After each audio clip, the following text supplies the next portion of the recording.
अक्लमंद मछली। एक गांव में एक छोटा सा तालाब था जिसमें बहुत सी मछलियां रहती थी। एक मछली का रंग नीला था, इसकी वजह से इसका नाम नीली मछली पड़ गया।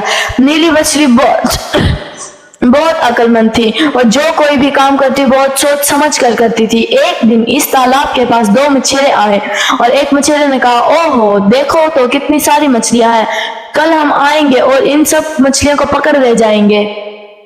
ये बात नीली मछली ने सुन ली और वो जाकर दूसरी मछलियों को सुनाने लगी तो दूसरी मछलियां नीली मछली पर हंसने लगी और कहने लगी, अगर तुमने जाना है तो जाओ, हम तो यहीं रहेंगे।